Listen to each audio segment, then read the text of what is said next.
kalusugang pangkaisipan. Kasama ang mga psychologists, guidance counselors, and mental health experts para sagutin ang iyong katanungan at maghatid ng kanilang kaalaman. Pag-uusapan natin ang mga seryosong bagay na minsan ay hindi nabibigyang pansin. May live tawagan. Kaya kung may tanong ka, ilahad mo na. Huwag palalampasin ang Mindful Chats. Every Monday, Wednesday, Friday, and Saturday, 8 to 9 p.m. Kasama si Doc Lalaine Alfanoso at Pam De Castro. Your mind, your strength.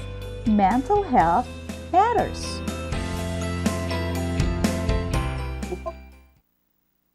Magandang gabi, isang makabuluhang gabi sa ating lahat. We are transmitting truth and transforming lives. This is Adventist World Radio Manila, 89.1 FM. Ito po ang Mindful Chat, sumasahing papawid, alas 8 hanggang alas 9 ng gabi. At ito'y mapapanood tuwing Lunes, Miyerkules, Biyernes at Sabado. Kami po ay available din sa FB and YouTube. At kung kayo po ay merong katanungan, ang aming numero ay 0918-944-7891. And yan ang numero para sa inyong katanungan at pagbati. Magandang gabi po. Ako po si Pam. Kasama ko po ngayong gabi si Leo at saka si Andy sa technical at ang ating magandang tagapagsalita. Ngayon po ay mapalad tayo at ang ating tagapagsalita ay isang stalwart. I call her stalwart of mental health. At ang pag-uusapan natin po ay tungkol sa ehersisyo at ang kalusugan ng ating kaisipan. Diba? In the next 30 or 40 minutes, we are going to listen to a very seasoned veteran doctor of the mind. All right? Maybe later, but we have to pause for a break first because we have to ask God's guidance in prayer. All right? Let me invite everyone for a quick prayer. Dear Lord, occupy our minds with your words and help us to understand everything that you would want us to do with our body, that it may be healthy just like our minds, O Lord. You gifted us with this. Let us take good care of every part and every phase in the body that you would like us to praise you all the time, because we ask all of this in the precious and loving name of Jesus, we pray. Amen. Magandang gabi, Doc. Magandang gabi, Pam. I'm happy to be here with you tonight. Yes, at maganda po kayo sa gabi. Before kayo magsalita, ipakikilala ko po muna sa inyo itong maganda kong kasama ngayon dito. Siya po ay, na-meet ko na siya long time ago, but let us still meet her more deeply. She is PhD in counseling, psychology, and registered guidance counselor. She is also a retired but doesn't show, of the College of Arts and Humanities, and at present, an adjunct professor at AUP Mental Health Advocate doing psychotherapy. She was married. Was because I used the verb was because she was married to the late Naphtali Martisha, whom I met several years back. And she has 3 children. This is the best role that she has. And she is holding on. She has 3 children and 4 beautiful grandchildren. She's from Baisa, Caloocan City. How I miss her mom. And she's none other than Dr. Flor Martisha. Good evening once again, Doc. The floor is yours. Pam. Yes po. Good evening, Pam. Good evening po. Magandang gabi po sa inyong lahat. Sana po ay wag niyo kaming iiwan sa loob ng isang oras ni Pam. Okay? Opo. So ngayon pong gabi ay natutuwa akong ibahagi sa inyo ang tungkol sa mental health. Pero alam niyo po ba na napakalaki ng relasyon ng physical exercise, physical health sa ating mental health. Yung physical activities, exercises na ginagawa natin sa bawat araw. Subalit nais kong umpisahan ang aking pagsa-share sa inyo ngayong gabi. Gusto ko ipakita kung ano ba ang isinasaad ng statistics on exercise and mental health. Regular physical activity provides significant physical and mental health benefits. Nakita niyo po, napakahalaga po na tayo ay gumagalaw-galaw. Sabi nila, gumalaw para hindi pumanaw. Okay, tingnan po natin sa mga nagkakaedad in adults. physical activity contributes to prevention and management of non-communicable diseases. Ano po ba itong mga tinatawag na non-communicable diseases? Ito po yung mga hindi nakakahawang karamdaman, kagaya ng cardiovascular diseases. Yun pong mga sakit sa puso, yun pong diabetes na pangkaraniwang nararanasan ng mga nagkakaedad na, at lalo na po yung mga taong malakas or malaki ang timbang, no? So, yan po ang mga communicable diseases na winiwika natin. At syempre, alam niyo po, yung mga tao na statistics po ito na regular ang kanilang pag-ehersisyo ay nalalayo sila sa mga mental illness na kagaya ng anxiety, depression, stress, at pati po yung tinatawag na ADHD na karaniwang nangyayari ng mas malimit sa mga kabataan. Okay? Tingnan po naman natin sa mga bata, ano? At saka sa mga teenagers. So in children and adolescents, physical activity promotes bone health. It encourages healthy growth and development of muscles and improves motor and cognitive development. Ito po ay base sa maraming pag-aaral, sa mga researches, no? So ang physical activity po or ang exercises ay hindi lamang nakakatulong sa ating physical na pangangatawan. Nakakatulong din po ito sa ating kaisipan. Kaya't pag nag-exercise po tayo, at tandaan po natin, yan ay hindi lamang sa ating kalusugan na pangangatawan, kung hindi pati din sa kalusugan ng ating pag-iisip. Okay, 31% of adults and 80% of adolescents do not meet the recommended levels of physical activity. Nakita niyo po mga kapatid, napakalaking porsyento po niyan. Kung meron pong 100 tao na mga kabataan, 31 sa kanila, no, sa mga matatanda at 80% sa mga kabataan, teenagers lalo na, ang hindi po masyadong nag-eehersisyo, no, na makakatulong sa ating kalusugang pisikal at mental. Okay? So, ano pa ang sinasabi ng statistics? The global target set to reduce levels of physical inactivity in adults and adolescents is 10% relative deduction by 2025 and 15% by 2030. This is from the 2010 baseline. No? Napakalaki po niyan. The global estimate of the cost of physical inactivity to public health care systems between 2020 and 2030 is about 300, hindi ho pesos, billion dollars. Wow, so that is an estimate of something like $27 million a year ang gagastusin, no? Ng World Health Organization ng care systems kung hindi po matutulungan ang mga tao na maging ma-regular, no? Pag hindi sila nag-ehersisyo, no, araw-araw or many times a week. Okay, ano ho ba? Bakit ba ako nagsasalita ng tungkol sa exercises, tungkol sa physical health? Ano ba ito sa mental health? Alam niyo po, ang laki ng pakinabang. There are different advantages of exercises to mental health. Tingnan po natin isa-isa ang mga advantages na yan. Una, it reduces symptoms of depression and anxiety, kagaya ng nabanggit ko kanina, no?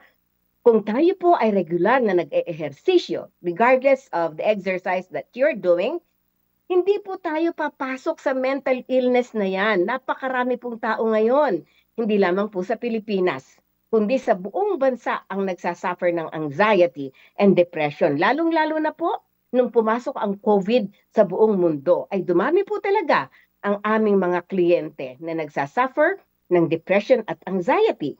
Subalit kung tayo ay regular na nag-eehersisyo, hindi mababawasan po, no, sa ang chance natin na magkaroon ng ganyang mental health issues. Because physical activity stimulates the production of endorphins. Ano ba yung endorphins na yan? Ito po yung mga tinatawag na mood lifters, no? Yung in other words, they are what we call the happy hormones. endorphins, serotonin, dopamine, nakakataas po yan ng ating feelings of happiness. At kapag ang tao ay laging masaya, laging may ngiti sa kanyang mga labi, mababawasan po ang depresyon at ang tinatawag na anxiety. So, alam niyo po, hindi ho maganda ang tayo ay laging umiinom ng gamot. No? Napakaganda po ng natural method lamang at ang pag-eehersisyo ay isang natural na pamamaraan upang maiwasan natin ang pag-inom ng gamot kung tayo ay nakakaranas ng depression at ibang mental health issues from mild to moderate. Okay. Another advantage of physical exercise to mental health is that aside from it increases our happy hormones, it improves our mood. Alam niyo po ba kung ano yung mood na tinatawag? No? Di ba may sinasabi tayo pag nakasimangot ang tao, ay, yan tao na yan, very moody. Ibig sabihin, bagsak ang muka, mahaba ang muka. Bakit mahaba ang muka? Kasi hindi siya masaya. Marami siyang pinagdadaanan sa buhay. No? Pero kung tayo lamang ay regular na nag-exercise, mababawasan po ang ating pagiging moody. No? Yun pong exercise na even 10 minutes lamang to 30 minutes sa isang araw will improve our emotional well-being. So, hindi lamang po nakakatulong sa ating kaisipan, kundi nakakatulong din sa ating damdamin. Activities, ano-anong mga activities? Yun pong simpleng paglakad, no? Biking, ano pa? Swimming, Pero alam niyo po ako, ayoko na po kasing madagdagan ng gastos ko sa araw-araw. Ayoko nang bumili ng mga gadgets para ako'y mag-exercise. So, ang ginagawa ko na lamang po, libreng-libre, ang paglalakad. Kasi po para sa akin, ang paglalakad ay hindi lamang tumutulong sa aking physical na pangangatawan, nakakakita pa ako ng maraming bagay na nakakasaya sa aking puso, kagaya ng nature, no? Na mga makakakita ka ng iba't ibang klaseng bulaklak, iba't ibang klaseng halaman, nag-exercise ka na, 'di ba? Nabuboost pa ang iyong emotions. Okay, another advantage is it enhances cognitive function. Natinig niyo po mga magulang, mga kabataan, kung gusto mong maging sharp ang iyong pag-iisip, do regular exercise. It's one of the advantages, no? Exercise increases blood flow to the brain. Nakita nyo, yung blood flow natin, yung circulation natin, napakahalaga po na yan ay umiikot mula sa ating ulo hanggang sa talampakan. At kapag maganda ang flow ng ating dugo hanggang sa ating brain, ano nangyayari? It improves our memory. It improves our concentration. Nagiging mentally sharp tayo. No? So mga magulang, encourage niyo po ang inyong mga anak. No? Kung gusto niyo sila ay maging mentally sharp, gumaling lalo sa kanilang pag-aaral, let them do regular exercises. And it also helps delay or prevent cognitive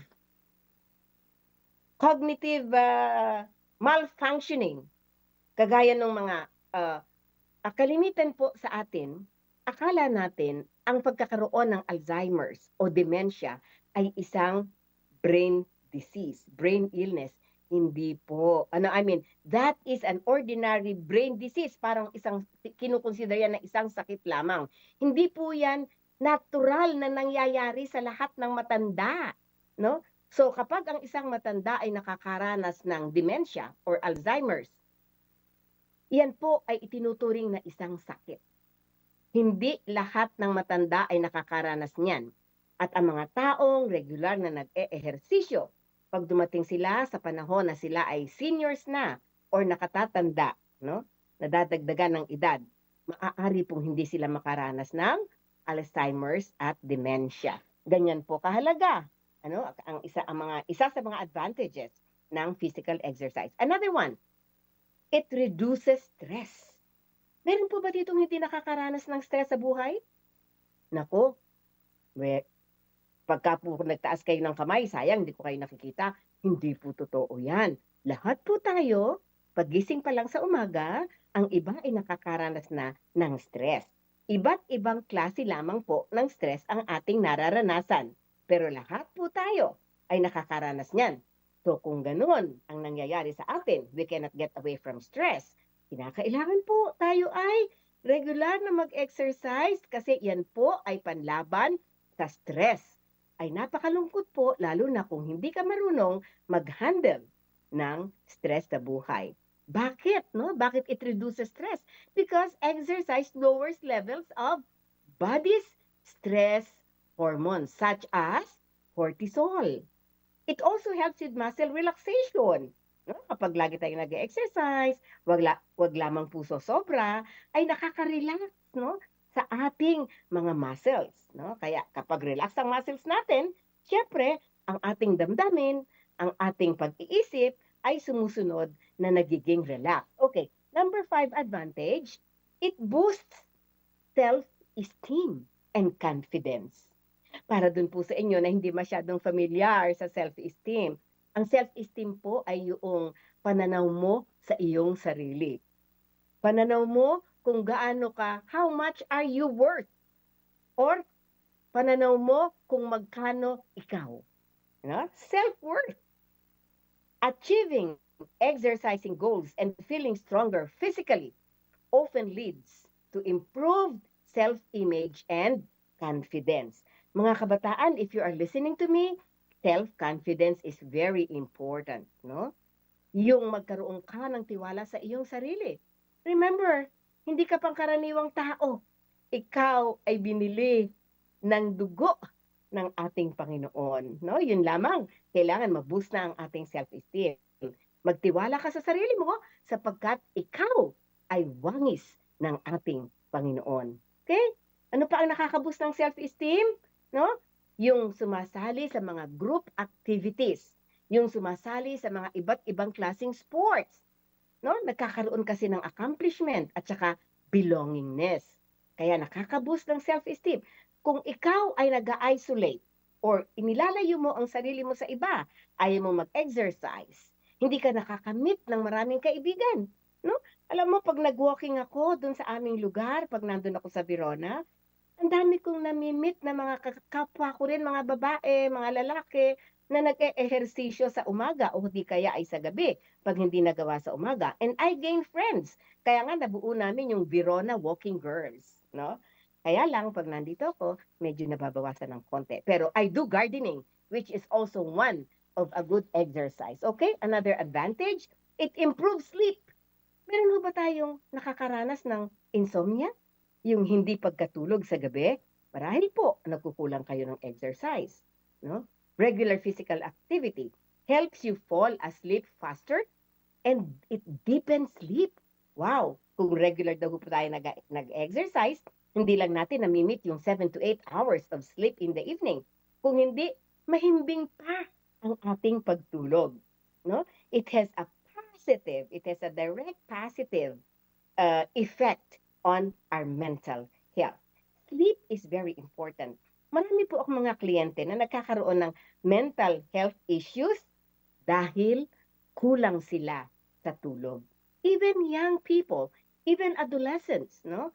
Dahil kulang sila sa tulog, dahil masyado sila sa technology, masyado sila sa gadget. No? Napakahalaga po ng tulog, huwag po nating i-deprive ang ating sarili to sleep for 7 to 8 hours every night.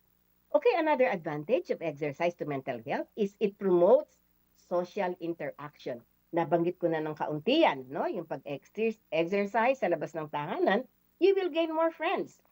Group workouts, team sports, or even just plainly walking with friends can reduce feelings of loneliness and isolation. So go out under the sun, move.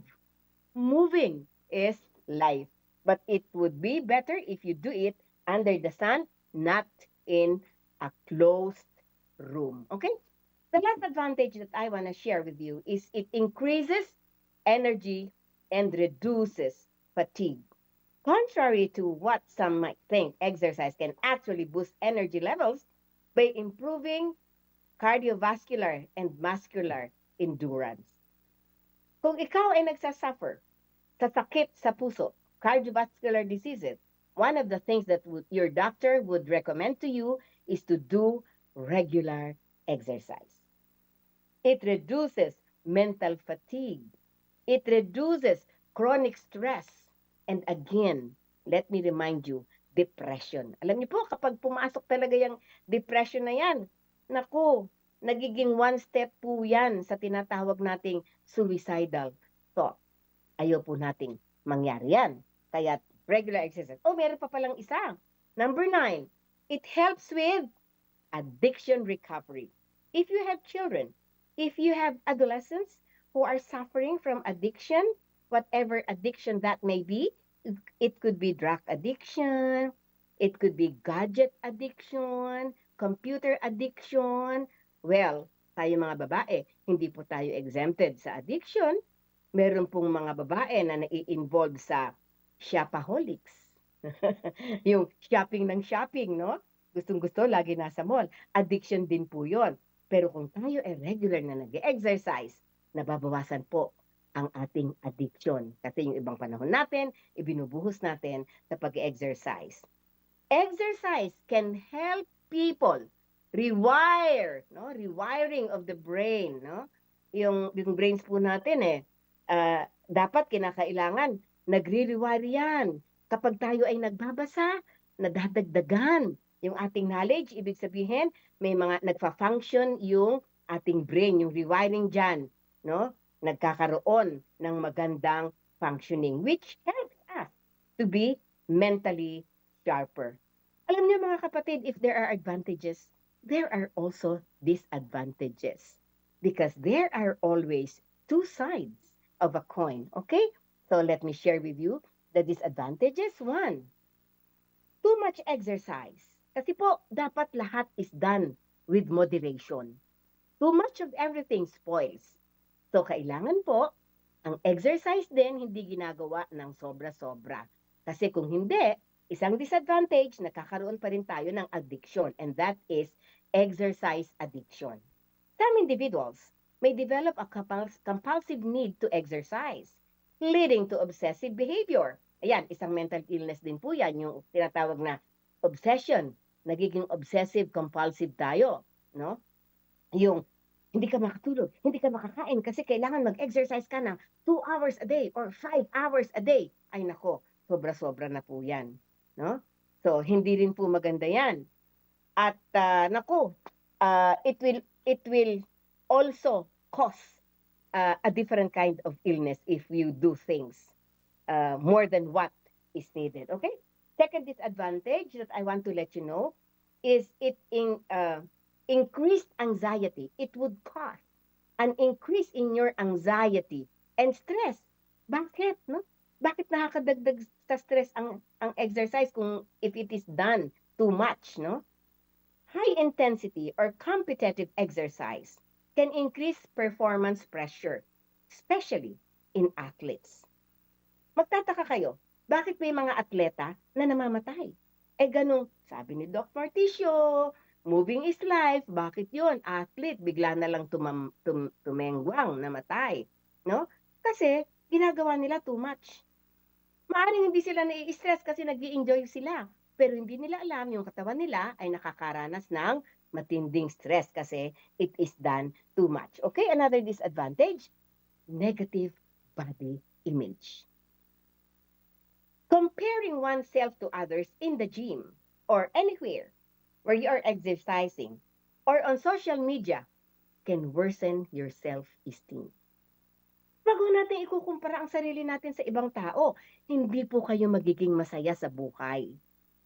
Each person is created unique by the Creator. Huwag po natin kalimutan yan. Okay? Kung gusto po nating magkumpara, ikumpara natin ang ating sarili sa ating sarili din. Paano ginagawa yan? O magwe-weigh ako bago ako mag-regular exercise. Ay, ang timbang ko ngayon ay 75 kilos. After a month, magtitimbang uli ako. Wow! 72 kilos na. Yan, kinukompare ko sa aking sarili before I started the exercise and after I did the exercise. That's the positive way of comparing. Okay, another one. Another disadvantage is overtraining syndrome. Excessive exercise without proper rest can cause mental burnout, fatigue, sobrang pagod, irritability, and again, depression could get in. Kaya nga, everything should be done moderately. Less dangerous. Too much, more of it is also dangerous. So, tamang-tama lang po yung 15 to 30 minutes a day. And if you can do that for 5 days a week, you're fine. No? It's one way to make your life longer. No? Moving. Another disadvantage is social withdrawal. Extreme dedication to fitness routines can also cause isolation, especially when it interferes with social life or family obligations. Let's live a balanced life. No? Balansehin lang po natin. Let's have time for the family, time for work, time for your personal needs, no? Time for your spiritual life. Make life balance para hindi ka magkaroon ng social withdrawal. Baka ibubuhos mo lahat sa family mo. Hindi ka naman magso-socialize sa ibang tao. Wini-withdraw mo ang sarili mo. It will not also make you happy. It may lead to prioritizing exercise than relating with other people. That instead of doing other activities, you might be engrossed too much with physical exercise. Hindi rin po mabuti yan. Another disadvantage, it could cause guilt or shame from missed workouts. Okay, naku, dapat daw 7 days a week maka-exercise ako. Naku, may Sabado. Naku, baka magkasakit ako kasi hindi ako naka-exercise ng araw ng Sabat. No, hindi po. At least 5 days a week is fine. Missing workouts if you are too obsessive, no, to exercising could also lead to feelings of guilt or anxiety, especially in those with rigid routines or perfectionist tendencies. Perfect. Ilang araw sa isang linggo? 7. Kailangan ma-perfect ko yung 7 na yan.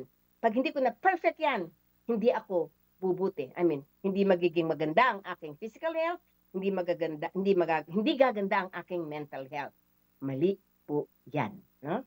So, it can cause guilt. Wag ho tayong masyadong obsessed sa pag-exercise. Kaya nga, happy ka lang. Naglalakad ka, nag-gym ka with a group, with your friends. Basta, do it happily. No? Do not aim for perfection. No? Ang maganda, you're doing it daily, masaya ka na ginagawa yun kasi alam mo na makakaboost ng iyong well-being. Another disadvantage, trigger. It could be a trigger for past trauma. May mga tao na nakakaranas ng post-traumatic stress disorder o yung tinatawag nating PTSD, no? Kung minsan ang pag-exercise, yung too much of exercising, no, triggers. Because for some people, especially those with a history of trauma or eating disorders, certain forms of exercise can trigger unpleasant memories. Kaya nga napakaganda na piliin din po natin yung ating ginagawang pag-ehersisyo na hindi makaka-trigger sa past negative na experiences na naranasan natin. Siguro kung magbibigay ako ng example, yung halimbawa, naglalakad ka kasi regular exerciser ka nga. Ito malimit nangyayari sa mga remote areas, no? At sa isang paglalakad mo, ikaw lang mag-isa naglalakad, biglang may humatak sa'yo, magandang babae ka, hinatak ka ng isang lalaking masama ang intention. Nagkaroon, maybe you were raped or you were abused sexually, yun, magiging isang trauma sa'yo yan. Kaya, ayaw mo nang maglakad kasi naaalala mo na sa isang paglalakad mo ay nagkaroon ka ng negative experience, no? So yung may mga history ng ganyan, mag-isip na lamang kayo ng ibang exercise na hindi matitrigger yung inyong trauma. Okay? Now, nasabi ko na po sa inyo ang advantages. Ganon din ang mga disadvantages. Ngayon, ang tanong naman, mga kapatid, mga kaibigan, anong gagawin ko para mabalanse ko pareho? Nako, napakaganda ko ng We Live Life on a Balance. Balanse po lahat ng ating ginagawa. So ngayong gabi, bago ako matapos, kailangan alamin natin kung paano maging balanse ang advantages at disadvantages. Number 1, huwag niyo pong kakalimutan, you set realistic goals. No? Aim for consistency and not for perfection. Hindi po magandang iniisip natin na kailangan, dapat, no? I should exercise 2 hours a day. Kung hindi bababa ang timbang ko. Realistic lamang po. Paano ka makaka-exercise ng 2 oras ay nagtatrabaho ka pa? May mga anak ka pang iniintindi, may asawa ka pang pinagluluto ng pagkain. So realistic lamang. So long as we are consistent with what we are doing, we do not aim for perfection. Because if you aim for perfection, the more you will get stressed. Another one, choose activities you enjoy. Ano bang ini-enjoy mo? Sabi ko sa inyo kanina, ang ini-enjoy ko, walking. Well, dancing could also be a form of exercise. No? Pag minsan, ang sarap din yung mga dances na, yung mga movements nila, na nasa harap ka ng television, ano? Na, yung magandang dancing, ha? Okay, na talagang is a form of exercise. Swimming. Well, do whatever will make you feel better. Ang maganda, nag-i-enjoy ka sa iyong ginagawa. Another one, listen to your body. Your body talks. So listen to it. Rest when you are tired. Kapag nakaramdam ka ng pagkapagod, ibig sabihin, it's a signal that you're doing things too much. You are exercising too much. Remember, recovery is part of progress. So listen to your body signals. Masakit na yung tuhod mo, lakad ka pa rin ng lakad, magpahinga ka naman. Okay? And then another way to balance is to focus on how it feels, not how you look. Pag mo masyadong intindihin yung itsura mo, pinanganak kang maganda, pinanganak ka ng gwapo, wangis ka sa Panginoon. No? Pag mo intindihin yung iyong itsura, ang intindihin mo yung iyong pakiramdam. Sobrang pagod ka na dahil gusto mong maging, ang figure mo ay talagang maging magandang shape, talagang mag-exercise ka. Paano mag-exercise? No? Pagod ka na. Tigil ka pag pagod ka na. Magpahinga ka na, kapatid. Exercise for your well-being, not just for your appearance. Okay? Huwag natin kalimutan yan. Combine, no? Pag nag-exercise tayo, i-combine natin ang pag-ehersisyo sa ating mindfulness. Alam niyo, gustong-gusto ko yung tinatawag nila na Tai Chi. Nasubukan ko siya with other women. No? Yung nag-exercise ka and then you are being mindful. Bawal magsalita, bawal magkwentuhan, bawal magtawanan kasi nagko-concentrate ka sa iyong body movements. No? Tai Chi, and it's very slow. It's good for seniors like me. Yung iba naman, nakikita ko, nag-yoga sila. There's nothing wrong with that. So long as you are mindful of what you are doing. It can amplify mental health benefits. Mindfulness is very important for our brains. Okay. Now, I think I still have time. What are the things we should be avoiding, no? To have a good mental health? No? What should we be avoiding? Number 1, overtraining.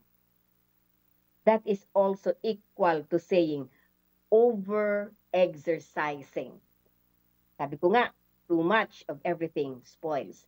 More is not always better. Too much can lead to burnout. Burnout, yung magsawa ka na dahil sobra ka nang nag-exercise, darating ka na sa point na titigilan mo na ang pag-exercise hanggang babalik ka na uli sa dati. Alam niyo po, yung pag-exercise, pag itinigil natin, no, we're regularly doing exercise and then we stop for 1 month, naku, kailangan po balik ka na uli sa zero para ka na uling bumalik sa zero. So magre-regular exercise ka na naman para makabawi ang iyong katawan. So let's not overdo things, even exercises. Okay? Obsessing over results. Don't let numbers or mirrors define your success. Don't be obsessed sa resulta. Di ba? Kailangan consistent ka lang. Tumaba ka man, pumayat ka man, kasi yung iba sabi nila, titigil na ako mag-exercise kasi bakit hindi naman ako nababawasan ng timbang. Hindi ko nga nabawasan ng timbang. Gumanda naman yung muscles mo. Muscles ang nag-grow, ang fats nababawas. Healthy pa rin po yun. So, wag po nating intindihin yung itsura natin, basta't isipin po natin lagi, pag tayo ay nag-regular exercise, it will do good to our body, from our brain to the feet. Okay, another one. Let us avoid skipping rest days. Your brain needs recovery too. Huwag po natin kakalimutan na magpahinga. Meron akong nabasang book, no? Natutuwa ako kasi yung Seventh-day Adventist nabanggit nila in terms of longevity, yung haba ng buhay po.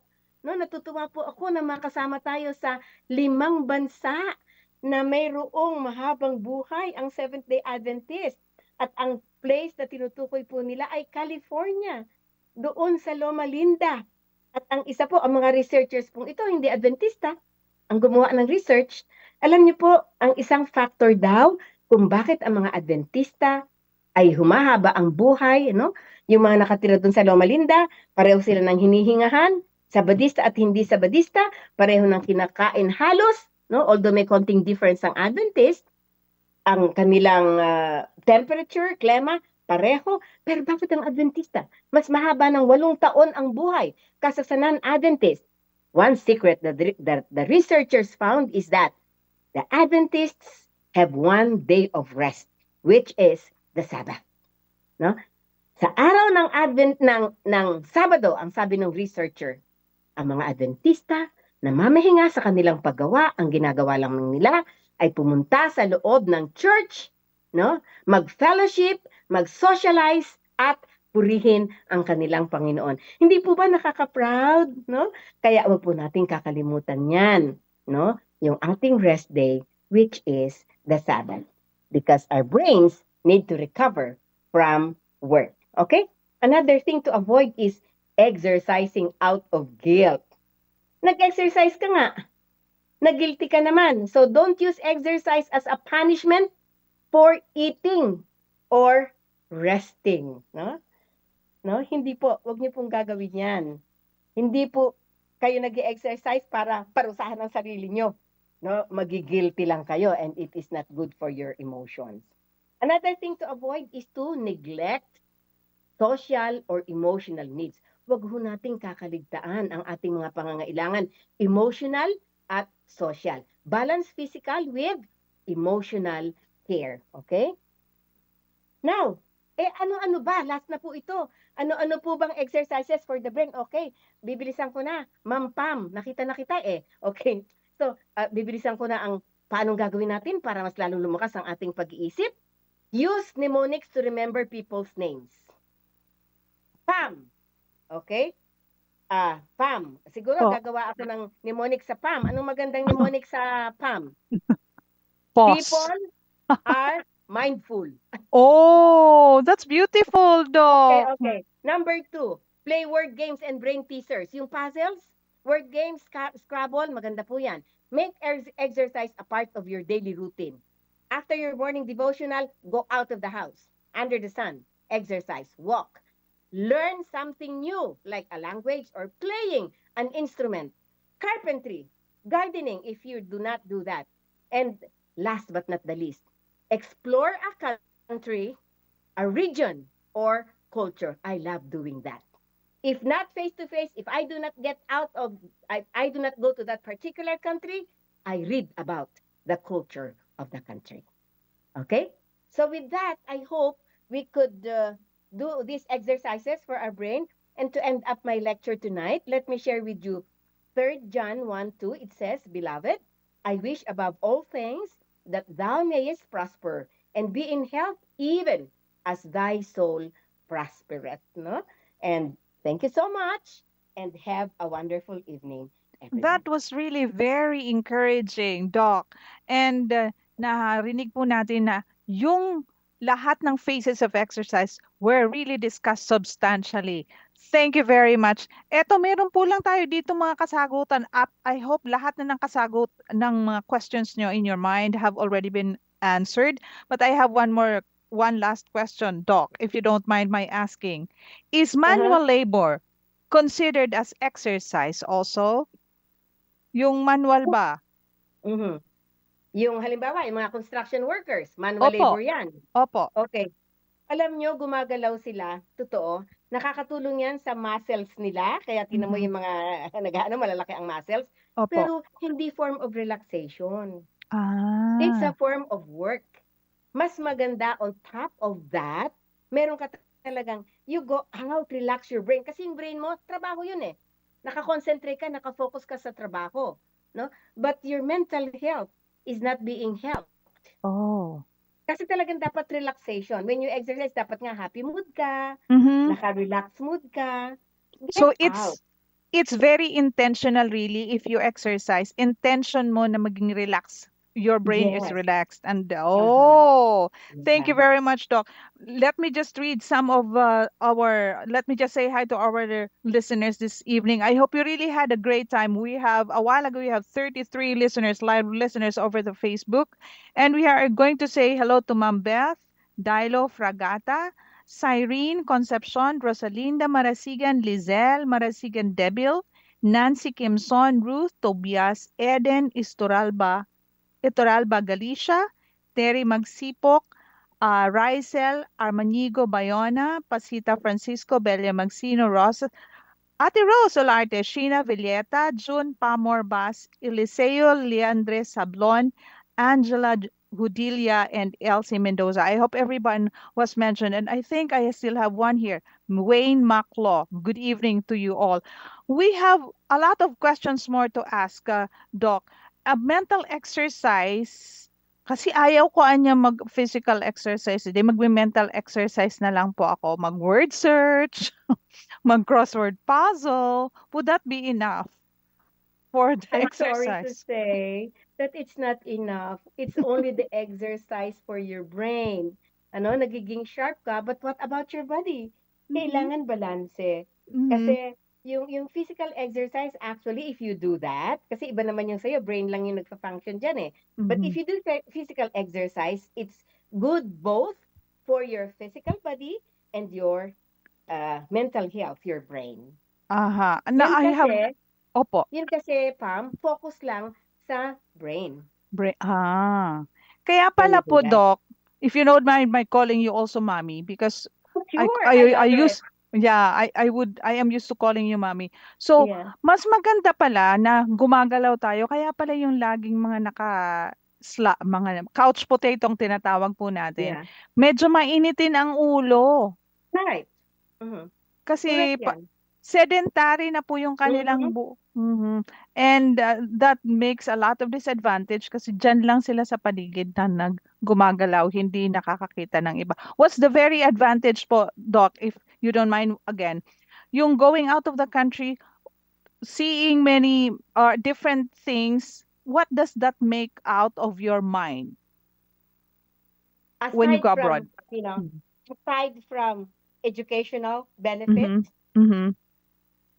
it boosts your self-esteem. How It po? boosts your confidence. Di ba? Kasi, lalo na kung, ako kasi I love studying different cultures. Yeah. Nagkakaroon ako ng fulfillment if I visit other countries, and I love to see beautiful places. Oh. So sa akin, ang laki ng benefit nung lumalabas ako ng ibang bansa. Kasi you learn a lot of things. Nakikita mo, okay, kasi obvious naman mahilig ako sa pagkain. No? I guess all of us. That's one thing that I look into, the different menus that a country serves. Oh, yeah. So, nakakaboost sa iyong self-esteem at confidence mo. So sa mga napuntahan niyo pong countries, ano na pong pinakamasarap na pagkain na country na napuntahan niyo para mas Alam mo, masarap? ang Western, walang sinabi sa Asian. Ah, I still really? prefer Asian food. Ang sarap ng pagkain sa Thailand. Ang sarap Mhm. ng pagkain sa Japan. Well, we have our own preferences. But Opo. for me, I love them. Every country has its own. Like in Vietnam, I love their soups, their po, Mhm. their po. I love it. So, iba-ibang klase, iba-ibang country. Kaya it's nice Yeah, to sarap. visit other Mhm. countries. Oo. At masarap din tingnan po kung paano sila mag-dress up, di po ba? Right, culture. That's part of Mhm. culture. Mm. Part of Parang culture. you are filled with so many things that you cannot help but share them with others. Na alam nyo ba, mas Mm-hmm. masarap to, maganda tong tingnan pala, hindi pala natin to nalalaman. So, it's very Yeah. educational. And and this is really a very challenging program for us, not only because we are moving our minds and our mouths, but we are also going to move our body. Well, if you Right. still have some questions to ask from us, the number is 0918-944-7891, and you're listening to the Mindful Chats program. This is actually an MWFS habit. And we would like to encourage you to listen to us all the time so that you will be able to understand how behavior and our mindset works with everything that we have to do. And that's how we were designed by God. Not only uh, to worship Him, but to enjoy His creations, right, Doc? Right. Yes, And yes. take a look at I think, animals. So how, in my mind a while ago, how would animals do their exercise also? Paano kaya sila nag-exercise, Doc? Do you Depende. Tingin ko, depende yan. Maganda rin pag-aralan ng animals, even insects, no? Opo, Well, opo. napakabuti nga ng Panginoon eh. Alam niya kung paano aalagaan ng bawat hayop. At ang bawat hayop ay may kanya-kanyang katangian na, na kagaya ng mga dogs, just the dogs alone. Yung mga Yes po. huskies, kailangan nila ng movements, lalo na takbo dito, takbo doon, or work dogs kasi yan eh. So iba-iba, may mga dogs naman na pangbahay lang talaga, hindi nila kailangan ng sobrang takbo, you know. So nakakatuwa ang Panginoon, everybody is created unique. Kaya nga, when you, lalo na yung mga nagkakaedad na, I would suggest before you do an exercise, you consult your doctor first. Oh. Lalong-lalo na yung may mga Condition. non-communicable diseases, conditions, mas maganda na tanungin mo muna what fits you. All right. Oh, well, you know what? We have a lot more to talk about. And we have only 5 more minutes left. Thank you, Leo, for reminding us. And we have just had a substantial, busog na busog. Kumbaga, nag-burp na po ako, Mami, sa lecture nyo because all phases have been discussed. And we would like to tell you that every day of our lives here in in mindful chats, we are going to discuss to you a lot of things that you would like to be or that you might be interested in. In the next few days, we are going to discuss a lot of things, not only because you would like you to tune in, but because this will help you not only uh, every day kasi lagi naman tayo nagtatrabaho. And every day, we would like also to have a date with our God by simply talking to Him in prayer or in our own devotional. But let us also encourage our own mind to work para naiintindihan din natin bakit kaya ako ngayon bugnutin. And on Wednesday, Ma'am Yabot will discuss to us nutrition and mental health. Eto na yon, Mami. Kasi mahilig tayo sa pagkain. Yes. Makikinig uli po tayo nito. Kung ano man po ang makagawa ng ating pagkain, kanina na pag-usapan namin ng konti, pasarap yon. At ang ating ngayong pinag-usapan ay paano mamimaintain yung pagkain nyo na hindi gaano kayong lumobo at magkaroon kayo ng mga diseases or any condition whatsoever. Mommy, do you like to say hi to anybody that before we go? Would you like to say hi to anybody now who is with us or anyone whom you like to say hi Yeah. to? Of course, I'd like to thank Noemi for accommodating me in her home tonight. Good. Kasi baka Thank you, maubos Ate yung Noims. data ko, kaya tumakbo ko sa kanya for her Wi-Fi. Opo. So, and of course, to all the listeners, thank you so much for always tuning in to this mindful chat. I know you will learn a lot. Oh, yeah. Of course. Thank you very much, Doc Flor Marticio, or better known for me as Mommy Flor. I Saying love hi, it. yeah, saying hi to Luzik Kiabang. I hope I pronounced your name properly. Thank you for listening to us. Kanina medyo na-late kami for some technical glitches, but then we are very grateful because God has sustained us in the how many minutes that we have. We have only 4 minutes left before the show ends. And we would like you to stay tuned all the time, Mondays, Wednesdays, Fridays, and Saturdays for I don't know how many months will this run, but we will still be here. You will have another chat with Doc Flor Marticio. And if you have missed her here, she has also a regular show on TV. May I be able to plug this, Mommy? Yes. Yes, You can sure. yeah, you can often see her on Dear Pastor. She would give some of the things that we may not be able to hear here, but they are discussing it there, and they are, you know, engaging really to some listeners who have problems. Yes. Now, here also, if you would like to call us up, it's 0918-944-7891. But we have very short time to have. Thank you very much once again, Ate Noims, and whoever is helping Mommy Flor fix whatever she has there, and also Leo and Andy. Thank you very much. My name is Pam on behalf of Doc Lalaine Ciron Alfanoso. We will be back on Wednesday, on Friday, and Saturday. See you then. This has been Mindful Chat. Good night and have a great sleep. God bless us all.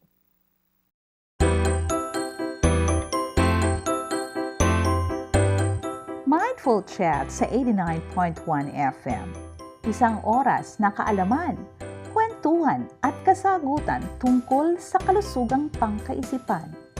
Kasama ang mga psychologists, guidance counselors, and mental health experts para sagutin ang iyong katanungan at maghatid ng kanilang kaalaman. Pag-uusapan natin ang mga seryosong bagay na minsan ay hindi nabibigyang pansin. May live tawagan. Kaya kung may tanong ka, ilahad mo na. Huwag palalampasin ang Mindful Chats. Every Monday, Wednesday, Friday, and Saturday, 8 to 9 p.m. Kasama si Doc Lalaine Alfanoso at Pam De Castro. Your mind, your strength. Mental health matters.